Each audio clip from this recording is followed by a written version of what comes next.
Good afternoon, everyone. Sorry.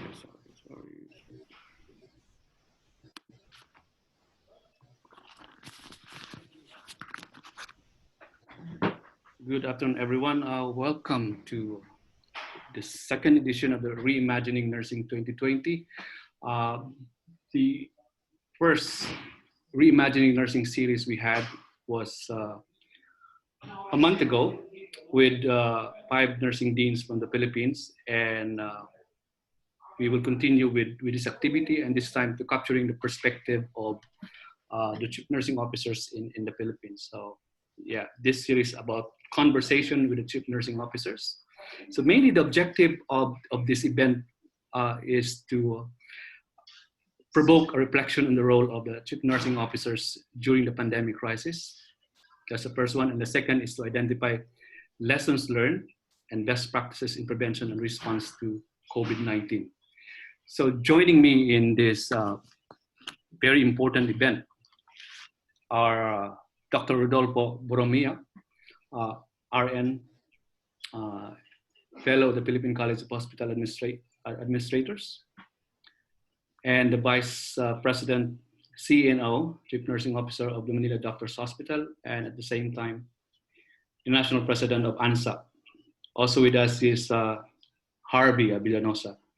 Harvey is the CNO of Cebu South Medical Center. And we have special guests, of course, from Qatar, Dr. Mark Santos, clinical nursing specialist, Hamad Medical Corporation, and also Dr. Vilma Komoda. Dr. Vilma Komoda is the Chief Nursing Officer of the country's largest hospital, the Southern Philippines Medical Center. Okay. And of course, this would not be possible without the help of my colleague here, Dr. Rodolfo Martinez. Dr. Rodolfo Martinez is the co-facilitator for this event. He is actually the editor-in-chief of the Journal of Health and Caring Science of San Beda University. Yeah, this event is recorded, so and this will be available later on social media sites.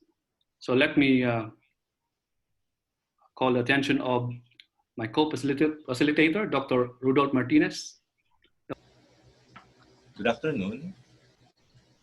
So again, thank you for giving us short time for this webinar. So I have, sir, can I have my screen shared? Sure. So we have prepared some reflective questions for our respective CNO to answer.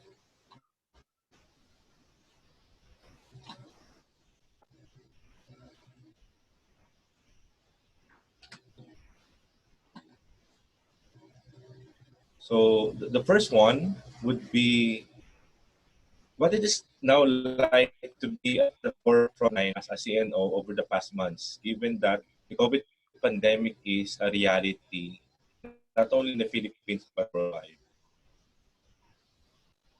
Let's have the opinion of first Sir Harvey. So Sir Harvey, what is it like to be at the front line?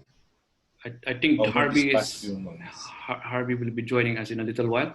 Can we have Dr. Rudy Borromeo? Thank you, Dr. Rudolph. Yeah, Dr. Rudy, can you unmute yourself, please? Okay. Can you hear me? Yes. Yeah, well, we are always in a guessing game, I should say. Guessing game in the sense that even during the start, we've been guessing what does this virus would offer us? What are the impacts of this virus to us? And day by day, we have to strategize and strategize our options. It's something that we have to really anticipate, and we should always be several steps higher in terms of our planning and preparedness. And being a CNO would mean we should always be up on our toes. Well, it's always a challenging day by day. It's challenging in the sense that we have to be updated locally, internationally. It, it's not only the technical side by just merely knowing the disease, but should go on how we can improve patient care outcomes. Those are the things that we should always be updated. At the same time, we should always find ways on how to improve our, uh, reduce our morbidity and mortality rate.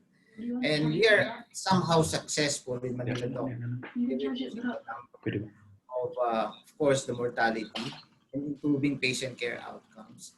At the same time, of course, maintaining comfort of the patients. So those are the things. In the past, like from when we started March up until now, we're improving. We have designed a lot of programs. So these are the things that we should be anticipating as CNOs. And we collaborate actively internally with our healthcare facility, at the same time also externally with other organizations to keep in touch and touch base with other organizations and how we can contribute a lot collaboratively. Thank you. Thank you, Dr. Rudy. Yeah,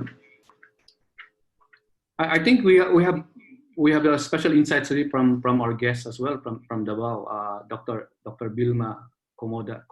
Dr. Vilma, you might as well give a rejoinder on the first question.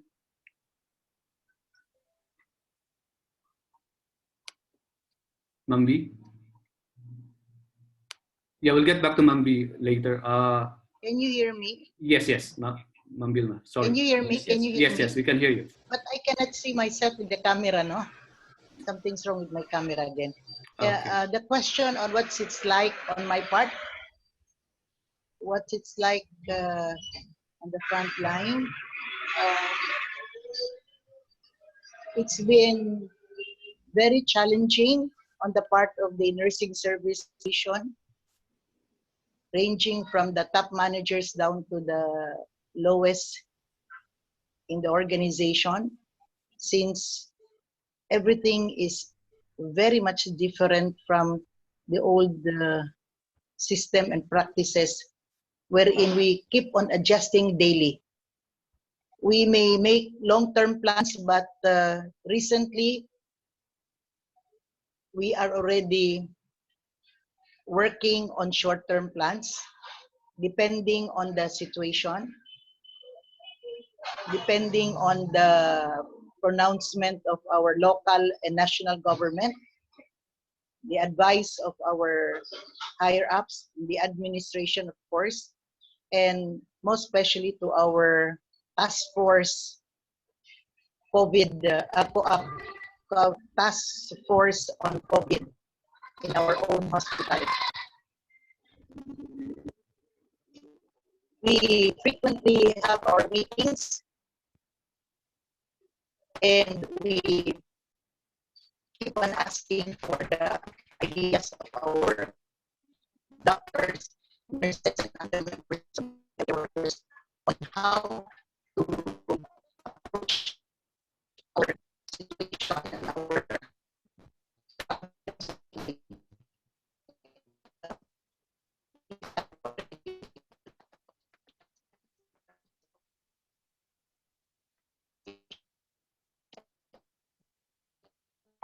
Okay, Dr. B, we lost you there. Okay, we'll get back to you.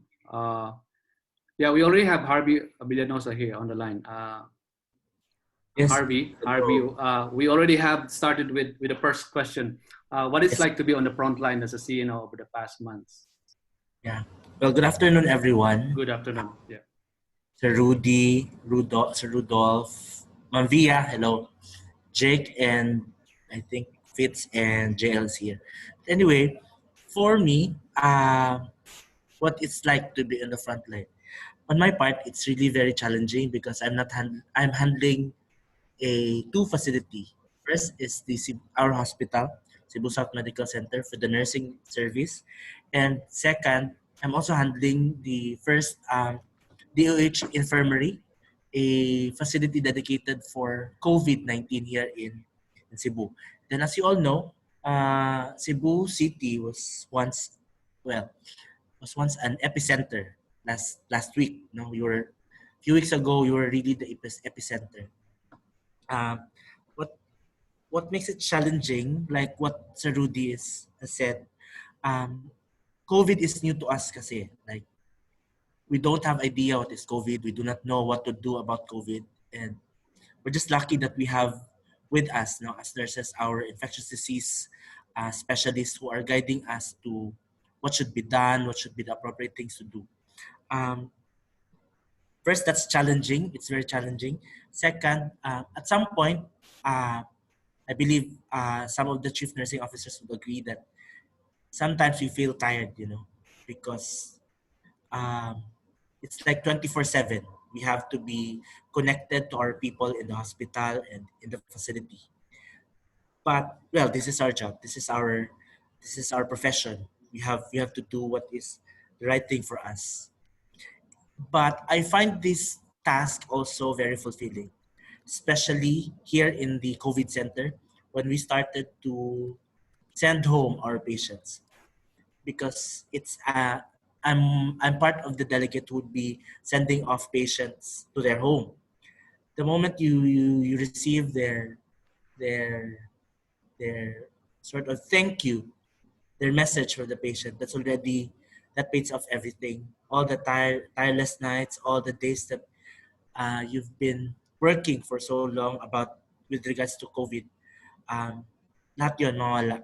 Simple thank you from our patient. Parang it energizes us to do more for them, to do more for the community, especially with regards to COVID. That's all, sir. All right, thank you very much, Harvey, for that insight, preliminary insight. We'll get to know more about your experience in a little while. Yeah, Doc, we'll go back to Rodolphe. Okay, so thank you for your insight. So again, I guess the overall arcing theme in all of your insight is that in this pandemic, there is this day-to-day adjustment and a moment-to-moment existence. Now, given that overarching theme, the next insight that we would like to get from you is that, do you feel that your emergency preparedness plan is sufficient for this pandemic? And in your opinion, what could have been done better? Let's start with Sir Harvey again. Okay. Um, well, actually, the hospital emergency preparedness plan that we have is like um, actually prepared for disasters and other calamities. And this COVID thing is really something new and very different. So the plan that we had, we just have to tailor fit it to what is the appropriate thing, what should be done for COVID with the guidance of the issuances from DOH. So, our plan somehow helped us on, let's say, a little part in terms of responding to COVID. As what Sir Rudy has said a while ago, we learn every day. We get to learn every day as to what should really be the appropriate strategy or what should be the appropriate thing to do. It's just very important that as we as chief nursing officer, um, we need to be um, updated. We need to know the what's the latest issuance both locally and internationally, so that we can fit our actions, the way we respond to this pandemic is always in alignment to what is the standard set by both international organization and even DOH. So for me, in a way, the preparedness plan that we have in our hospital somehow just help us in the foundation, but not really on the technicalities of COVID-19. But again, it helped us also. Yeah, thank you very much, Harvey. We have a guest from Qatar here, Dr. Mark Santos. Probably Dr. Mark Santos could give us a little insight of emergency preparedness planning in Doha, Qatar, Hamad, before we proceed to Dr. Borromeo. Dr. Mark Santos is actually on the line. Hello, good afternoon. Yes, good afternoon. Yeah, we are lucky here in Qatar because we approached the COVID situation in a national level, and I think we are of less number in terms of population compared to the Philippines. So the Ministry of Health really is the one leading the whole country for the approach of taking care of patients here in Doha, Qatar. And fortunately, we also have a very good health system that, and not to mention a rich one, that we provide all patients with free, everything is free. So free consultation, free swabbing, free admissions to both our hospitals and quarantine areas. So um, we are just so lucky that we are this rich country. For now, we are decreasing a number of our COVID patients. So we started closing some of our quarantine areas, and we are getting ready also for the second wave if there will be, so that we can give the best care always to our patients here in Qatar. Thank you, sir. All right. Thank you very much for that, Dr. Santos. Let me get back to you later. Yeah, Dr. Borromeo is having his insights on the preparedness plan. Yeah, well, in general perspective, looking at our contingency plan or our emergency preparedness plan, somehow it was effective in the sense that we were able to convene, as always, and come up with better solutions to our day-to-day problems. But yeah, it's effective in the sense that it activates everyone. That's really the meaning of preparedness. It doesn't really work in silos, but you have to involve each and everyone, every member of the organization. But we started really planning on the top. What are the things that we would be expecting? Of course, placing ourselves in an ignorant stage wherein we need to have like education to really understand the virus, its behavior, and how are we going to perfectly respond to the challenges of the virus to the community. Well, in that context, we are prepared. But of course, I have to admit that in several occasions, we had failures also in terms of the underlying issues as to the behavior of the virus in terms of patient care outcomes. But again, we have to continuously improve. And that's really something that gives meaning to preparedness. It's not really responding reactively, but responding, I mean, looking at the proactive means in coming up and anticipating solutions.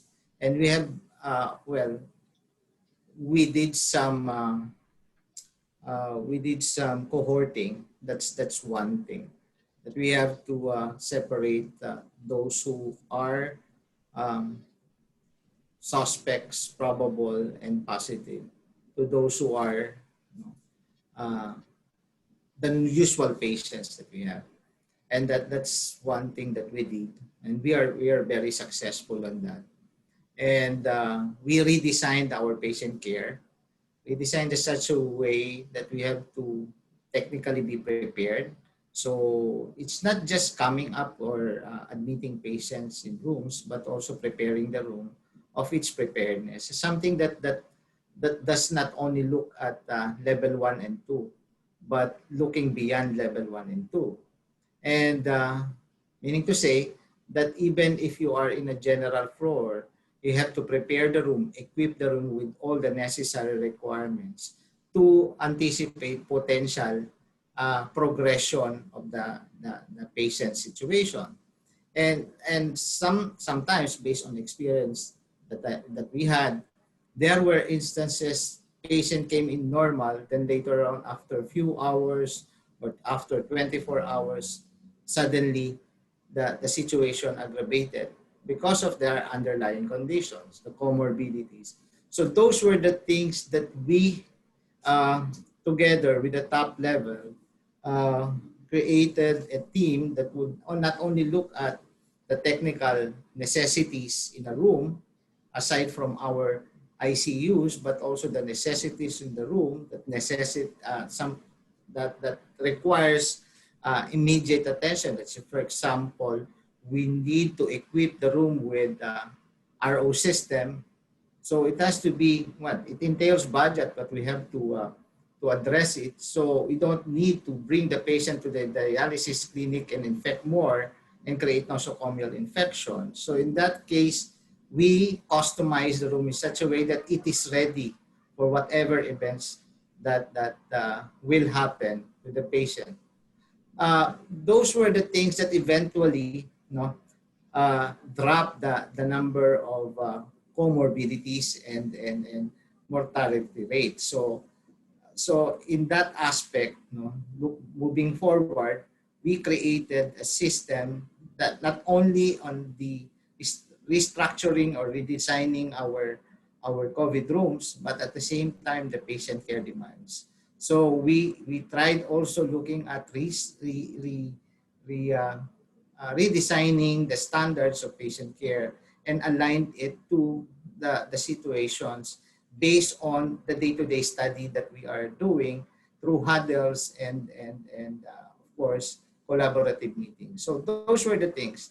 Yes, we are successful, and yes, we are not. But on top of everything, we were, most of the time successful at the middle and the end stage. I mean, the middle and the end period. Sorry. Thank you. Thank you, Dr. Rudy. Rudolph, maybe we proceed to the next question, please. Unless you have some follow-up to that. Okay, as a follow-up to the question, to the previous question, what do you think will be the long-term impact of this pandemic on healthcare workers' mental health, specifically the nurses?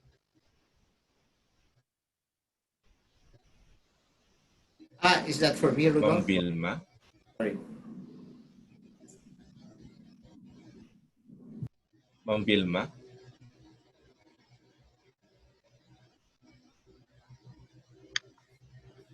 Hello, Yes, yes, we can hear can you you now. hear me? Yes, yes. Yes po. Okay. Good afternoon. The long-term impact of this pandemic is on the mental health of our nurses, most especially, and other frontliners would be um, acceptance. I believe it's more of an acceptance because and from the start, in the month of March, when we had our first cases of COVID patients, we were really very anxious. And as time went by and as months passed by, I realized that we have already uh, reached the coping and learning stage in which every one of us is supporting each other or one another. And the but the new nurses that we are just hiring recently are undergoing a lot of IEC strategies. No, we inform them, we educate them, and we communicate with them. For those nurses who are very much anxious, we immediately refer them to our psychology department or psychiatry institute and let them undergo stress debriefing. So we are striving that uh, in the long period of time, wherein every day is a learning experience, we will soon reach the acceptance stage and we are positively already slowly coping because we, we can see already nurses going back to work, those especially those who are from sick leave, and some nurses already are not hesitant to be rotated in other areas, especially in COVID areas. So ang long-term effect naman sa mental health would be, ako positive ako it's more on the learning to live with it, learning to live with the fact that COVID is there. However, we have to help one another in terms of adjusting to the development, and hopefully we will be able to survive uh, with the help of the Lord, of course, and with the unity that we are trying to build and strengthen in our organization. Thank you very much, Hello. Ma'am Vilma. Yep. Do you have a rejoinder for that, Harvey or Dr. Rudy, please?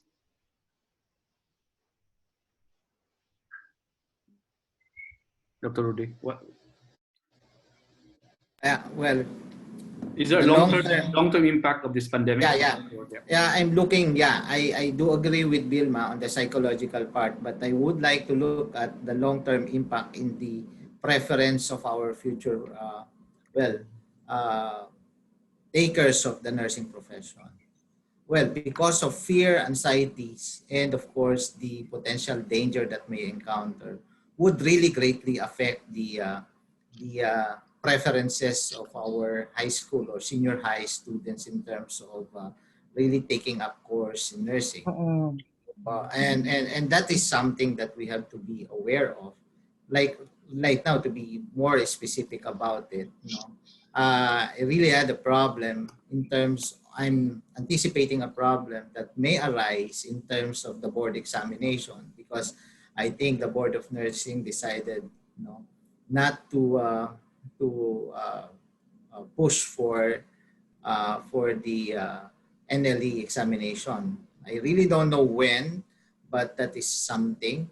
There are some mix-up in terms of the curriculum as to whether they will be allowing those who were in the old curriculum and the new curriculum. So those are the mix-up. But then again, I'm also worried about the RLE, especially of those students who are about to finish or in the middle of their schooling, where related learning experiences is really vital in the preparation of our future nurses. So in effect, if that would really stretch out until middle of next year, which why did I say middle of next year? I just heard from the news that the president would consider having the vaccine on May. So that means that it's near the middle of the year. So we might expect the Russian vaccine or the Sputnik V will be acquired middle of next year after the president's taking the first vaccine in the land. And that means that we really have to wait for the new graduates who will be supplying all the nursing and health facilities, nursing services in the country. So I'm looking also at preferences of migration. Yes, we are in a third world country, which in terms of supply would be somehow lined up or queued at the later stage compared to the first world country who will be getting a lot of vaccines for them. So that might, no, I'm not saying it will, that might give or push our nurses to consider migrating to first world country, because of course they might feel that they are safer considering the distribution of the vaccine. At the same time, we might lose a lot of economic we might lose a lot of money in terms of stability, and that would somehow greatly affect the um, the salaries of our nurses in the private sector. So I mean, those are the things that I see of the impact of this pandemic to us, especially in the healthcare delivery system. Thank you. Thank you very much for that, Dr. Rudy. We have Harvey, or if not, Ken. I think we also Sir have, Rudy. yeah, Dr. Harvey. Harvey, please. I agree with Sir Rudy, especially for our incoming students, no? Especially those who will be taking up nursing and those who are already for our hospital, even in other facilities. I think we have our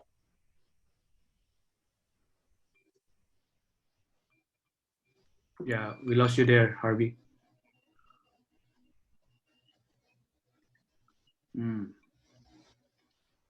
We'll get back to you probably, Harvey, in a little while. Yeah. We also have Fitzgerald. I think Fitzgerald is fear Yep. because Go of the ahead. fear Go of the ahead. pandemic. Yeah. Can you rephrase that statement, Harvey? We lost you. We lost you for a few seconds.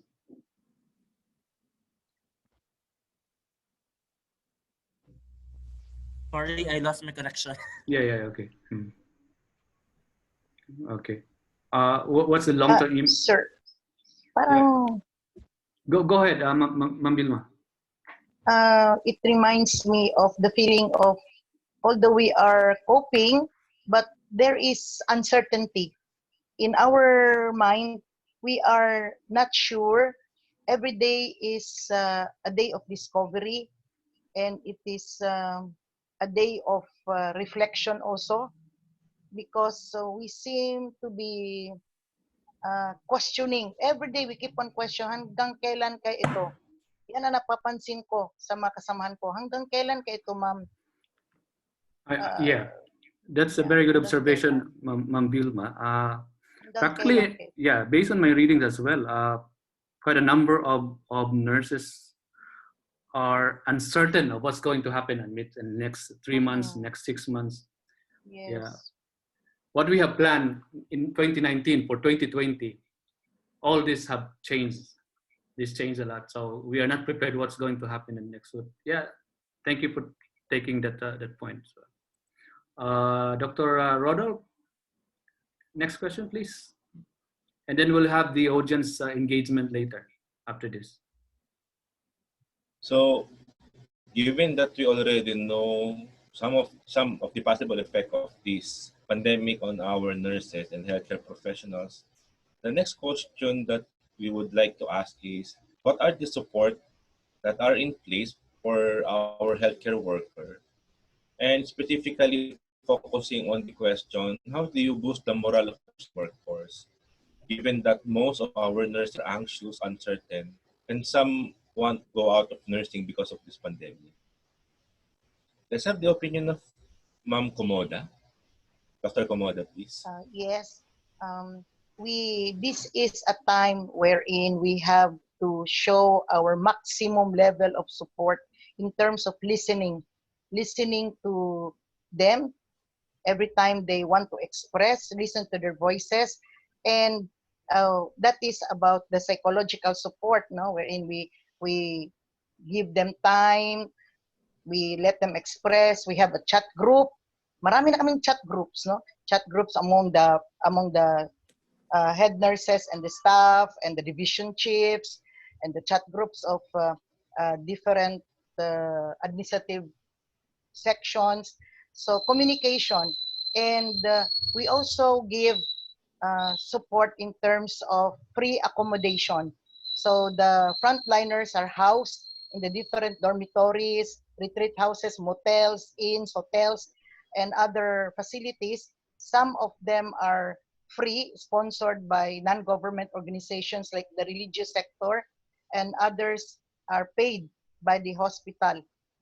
And also we increase our collaboration with the city government because Mayor Sara Duterte is very much supportive, and she also sends drivers and buses and other vehicles to to provide free transportation to our frontliners, to our employees. We also give support in terms of cash for those who are diagnosed positive with or confirmed with COVID, like 15,000 each, and they have to be, of course, admitted in our facilities. We also have support from the different non-government organizations because they provide us help in terms of the PPE.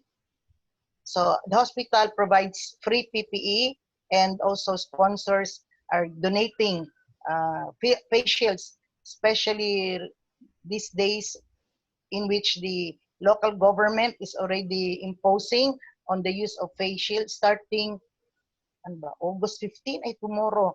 But the hospital, effective August 1, is imposing already the mandatory use of face masks and face shields. And we support one another by seeing to it that we can provide them the needed face shields.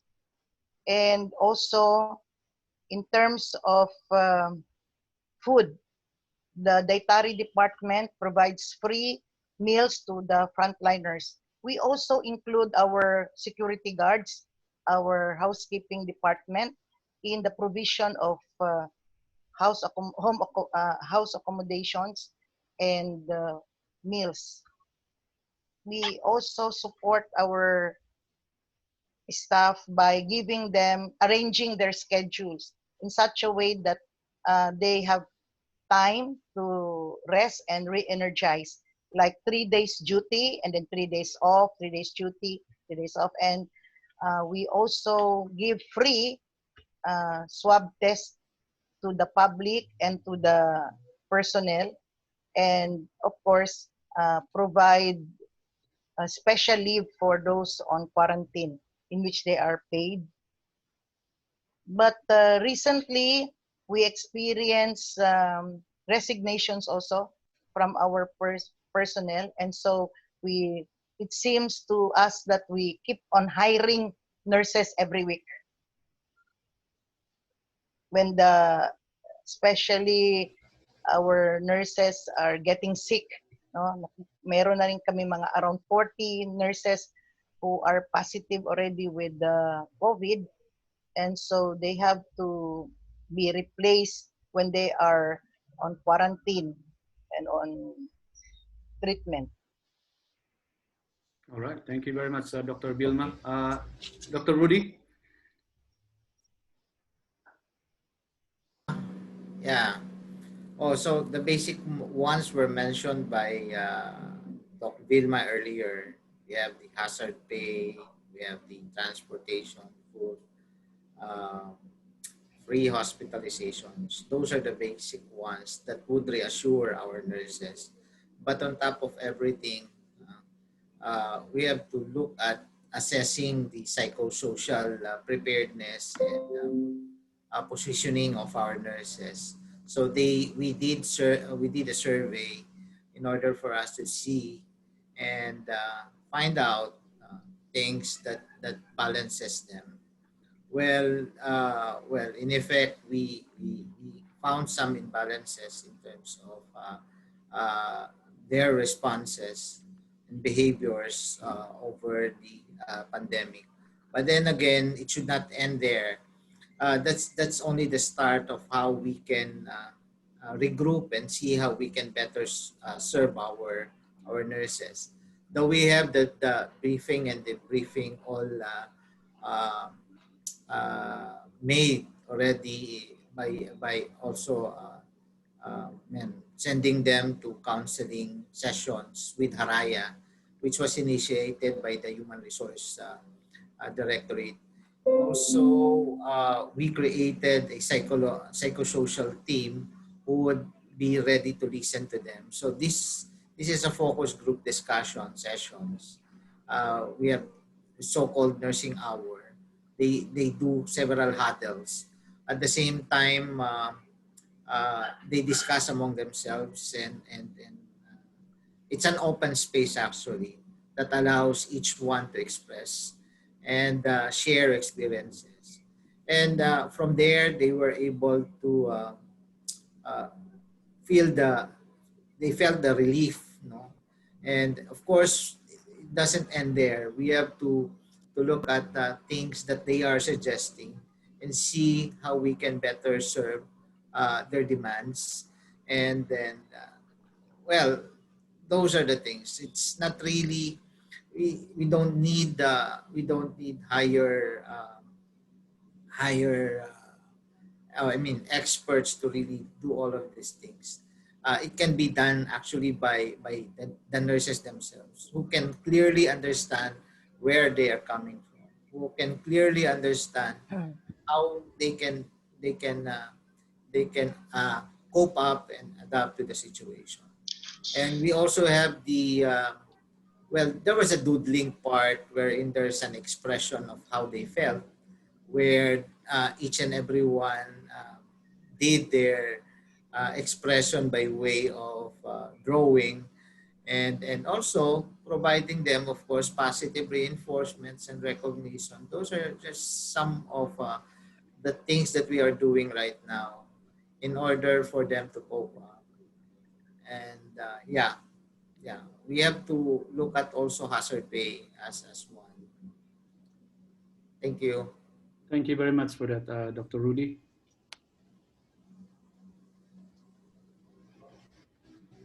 Sir Jerome, Yes, yes sir, po. I forgot to mention pala, meron din kami mga prayer warriors. Oh, okay, that's good. They Okay. all prayers We hope we among the can. staff.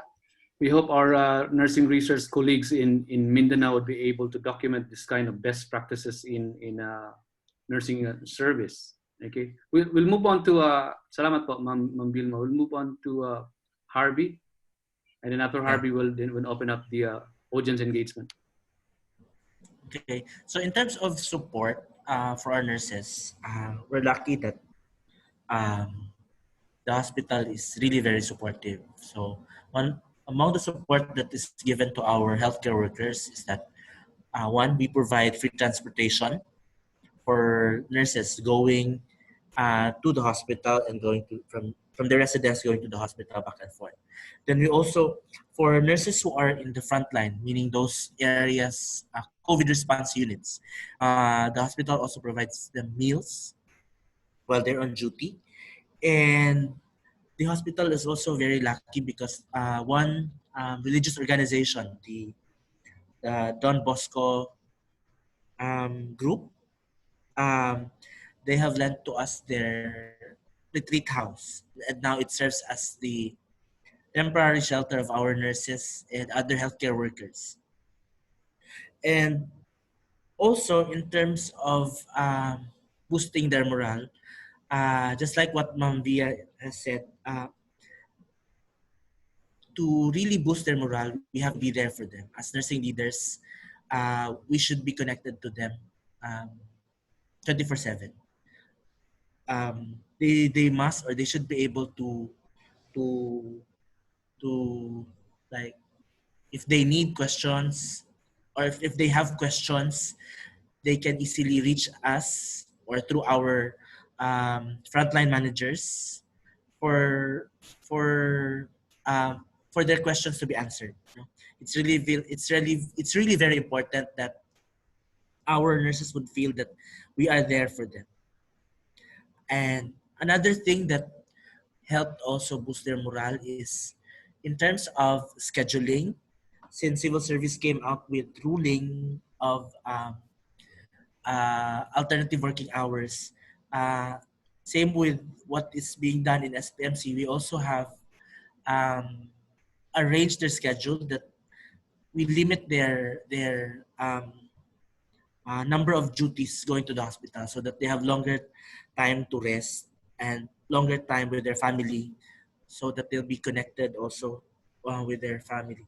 Another thing, we continuously provide our nurses with much needed continuing education, no? Because we believe that we can empower our nurses by providing them what's the latest in terms of managing COVID or any psychosocial activities. We in the nursing service of our hospital, we see to it that our nurses are empowered by providing them with the latest trends or any important information that they need to know. That's all. Yep, thank you. At this stage, we will be using Mentimeter. So Mentimeter is a new technology that would enable public audience to fully engage in a real-time conversation. So at the moment, conversation with the chief nursing officers, reimagining nursing. We actually have in the pipeline 2 questions. Yep. First question, how are you feeling today? But anyway, okay, here's the first question from the public. What should be our national nursing response post-COVID? Thank you for this event. Sana po, gagamitin niyo po ito. Pumunta kayo ng menti.com and then enter this code. You can do online questions. You can send online questions. Okay, let's have the insights of Dr. Borromeo. What should be our national nursing response post-COVID? Being the national president of ANSAP, of course. Yeah, I know. So I guess in anticipation again, I am not actually waiting for the COVID to stop, but looking beyond COVID already or living with COVID. That's something something that I have to be prepared of. I mean, ANSAP has to be prepared of. And post-COVID, I guess, would be looking at sustaining the relevance of nursing as a profession by way of really inspiring others to really look at this profession as something that is vital for the country. And with that, we initiated actually a serious collaboration with education. I had a meeting with Dean, I forgot, the president of the Association of Deans, La Canaria, last week. Yeah, Grace. Yeah, Dean La Canaria. And we covered a lot of items as to how we can initially, in the short term, respond to the needs of the service industry right now in terms of supply. And let's look at Philippinizing the standards of nursing practice in the Philippines by customizing our responses and preparing our students. Where we might be looking at the challenges of AI or the artificial intelligence, and at the same time challenges of be preparing our students to simulators, virtual simulators, physical simulators. Those are the things that we have to live for after COVID or before COVID ends. And those are the things because the worry of the practice right now is the production or the quality of education the students will be receiving. Now, with a strong partnership of education and practice, looking beyond by really working strongly as major organizations in the nursing organizations in the country would prepare future nurses, even if we still rely more on virtual classroom, and prepare these soon-to-be nurses capable of responding to the demands and needs of our customers. I think that it's really more on how we prepare future nurses in the Yeah. Thank you for that, Dr. Rudy. Mukhang sikat ata kayo ngayon kasi ang susunod na question is sa'yo pa rin. Mukhang para sa'yo pa rin. Private hospital. Okay, ito yung question, Doc. Lagay niyo po pangalan ninyo, wag po kayong I know this question will really pump out. Okay. Okay, ano po ang implication ng SGF F15 upgrade to private hospital sa panahon ng pandemic? Okay, Dr. Borong. No, the impact, the release of the, sad to say, the release of the salary grade 15 that is not cut across would really hurt the private sector, especially. I know the government hospitals are enjoying it, but then again, the nursing law should have considered the salary grade 15 across. Though it was proposed, but unfortunately, it was rejected, mainly because there were private hospitals who went against it, and in fact, it was even vetoed by President Aquino. And well, unfortunately, we had to live with it. And well, as to how, it's a welfare that has to be addressed by the Philippine Nurses Association, I guess. Our mandate is in ANSAP is standardization of nursing practice and leadership. But then again, I should really address this concern mainly to the PNA, how they can push for the standardization of salary, not only in the government sector, but in the private sector. But we are influencers, I know, but then again, we can only do so much in terms of really pushing for the increase of salary among private sector. Thank you. What's your take on that? Thank you very much, Dr. Rudy. Dr. Vilma and Harvey, what's your take on salary grade 15 upgrade?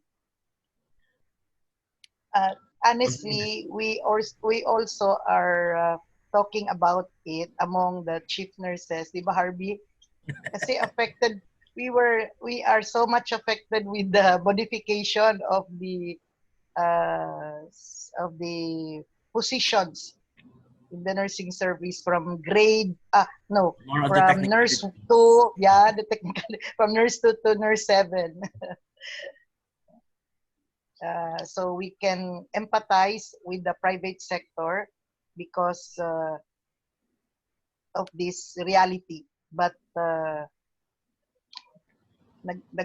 nagpray na lang talaga. I'm praying that we will soon be heard, no? Especially yung nasa private sector. Sir, thank you very much. Before Harvey, before your insights, my Jane from Davao said, "Ingat po kayo, Dr. Vilma." You said earlier you have 40 cases. So, Jane, thank you very much, Jane. Yeah, Harvey, you can proceed. Thank you very much. Yeah. Actually, this is not a comment, but this just came in my mind after the release of DBM circular. This is more for the private sector. So Rudy, I was thinking, what if for the private sector, diba, the only problem why SG15 cannot be implemented because, of course, it is for the government. Would it be possible, Sir Rudy, that like nurses from the private sector would also converge and maybe come up with a representation to Dolly or try to create a lobby with our lawmakers to come up with also a law for mandating private agencies through Dolly? Is it possible, kaya, sir? Realistically, not really unionizing, but more of like converging all the private hospitals and lobby to lawmakers na we also need law for Dolly to compel private agencies to really implement what's being implemented in private in government facility. I don't know if it's possible.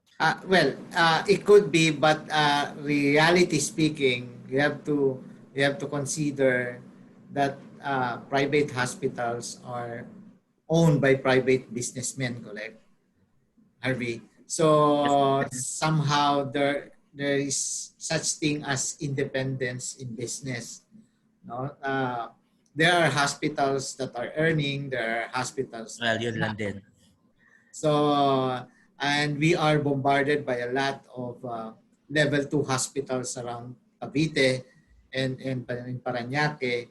And these are potentially under the leadership of the Philippine Hospital or Private Hospitals Association. Be happy.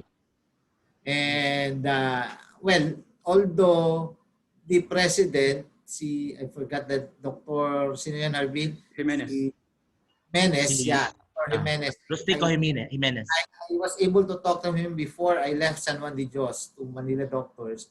And he was no, for it. But then again, we really have to work on how, not to level up. Oh, I mean, at least siguro man lang sir, may taas lang siya, mas standardized din. come up with the standardized salary that is competitive. No? That is something that we'll be considering. But then again, let's look at the short-term impact in terms of the salary grade 15 among hospital industries in the National Capital Region and other areas. If we push for salary grade 15, there will be instances that people in the private sectors might be depleted of the workforce that would be transferring to government hospitals. So that means if there will be instances that a hospital would lose a lot of nurses who will take care of the patients in a particular sector. I mean that would be a potential event, an unfortunate event that might happen. But then again, of course, I'm not saying that we should have reconsidered increasing the salary of the government sector. But then again, that is something. There's a push and pull effect. But then again, there's a push effect on the part of the private sector to reconsider their options. Could be. I mean, I have to touch base again with PHAPI and see what better options that we can do in order to address issues on the salaries of the. I think this kind of issue deserves another forum for you guys. I'll try to organize. I'll try to organize Because- something Because focused salary is issue. life. Yeah, yeah, salary is life. In the Philippines, salary is life. Yeah, it's very I guess Jerome, contentious. Dr. Jimenez, sana. Yes, I'll try to get in touch with Dr. Jimenez and the other doctors there. Yeah. And I'm thinking of having a meeting with him again. Okay, thank you very much for that, Dr. Rudy.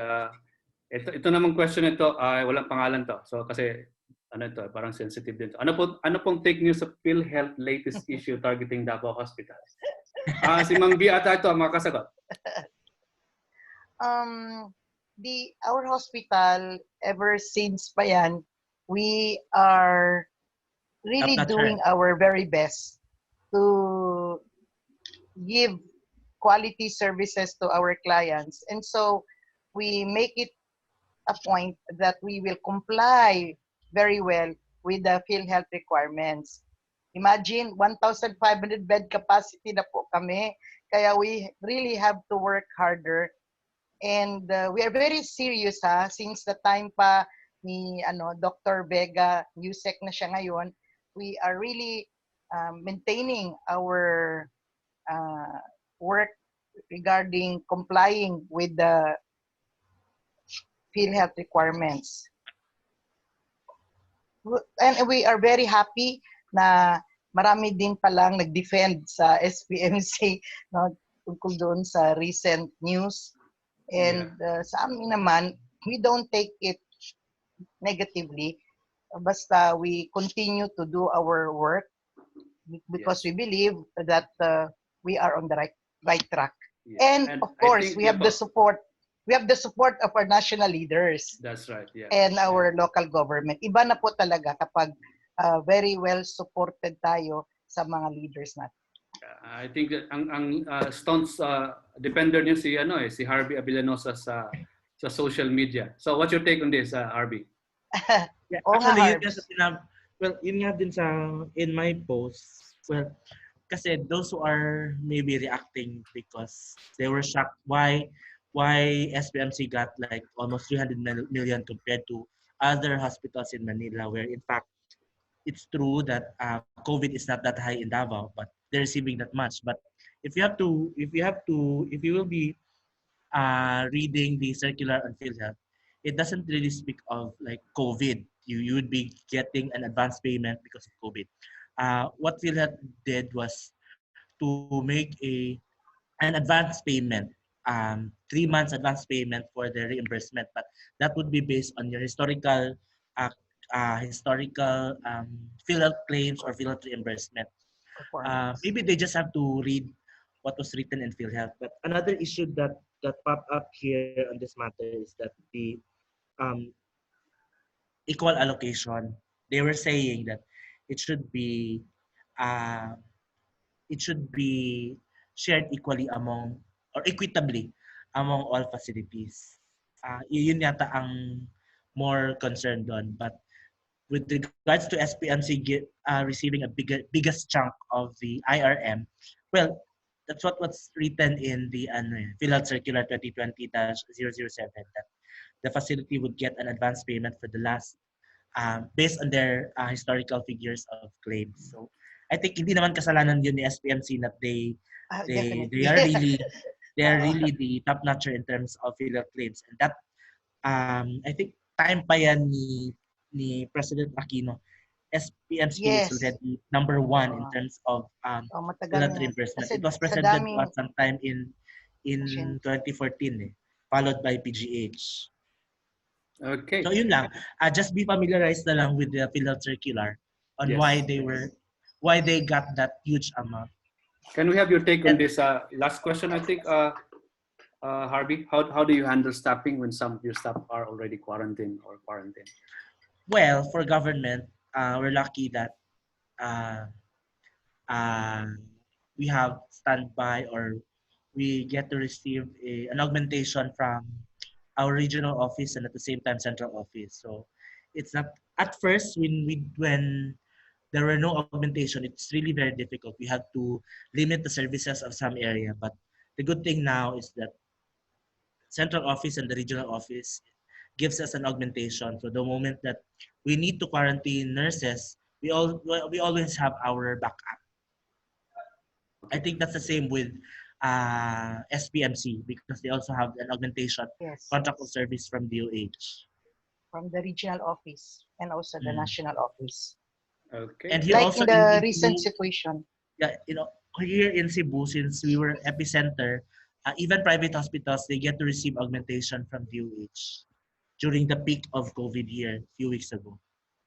Okay. Thank you very much. Sa Davao naman kasi, isa lang ang COVID facility. Kami lang po ang government hospital. Okay. Sa, Okay. So we are not on the final portion of our event. I would like to solicit 1 minute parting words from our esteemed guest, Dr. Rudy Borromeo, please. Yeah, again, thank you, Jerome, for another chance to express things that we've been experiencing in the private sector. And really, COVID is something that challenged all of us, and not only in the healthcare business, but across all businesses around the world.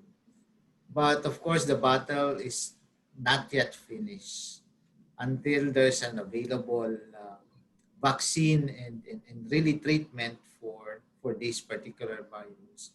But then again, lessons learned that even if this virus will be eliminated, we have to always keep ourselves prepared and always ready for whatever pandemic or eventualities that may happen in the future. Really, we are really praying hard that on top of everything, we will all keep ourselves safe, and then be an inspiration to everyone, and then educate each and everyone, and always be there to listen, especially for those nurses who are in the forefront of this pandemic. Thank you very much. Thank you very much, Dr. Rudy. And we'll have a parting words from Dr. Vilma Kumoda, please. Thank you very much for giving me the opportunity to share also our experience in SPMC with the rest of the esteemed chief nurses throughout the country and even to other parts of the world, ng mga nakikinig. Maraming salamat po. And we will keep on communicating and inspiring each other so that we will be able to reach our goals of reviving and having a very good new normal stage in this part of the country. And we also hope that everyone will strengthen the belief, the faith that we can make this, although it will not be that soon. We don't know, but definitely there is a solution to all of this we are experiencing. And we will not lose hope because God will always be there and never abandon us. Thank you very much, Dr. Vilma. And we'll have Harvey Villanosa. Parting words.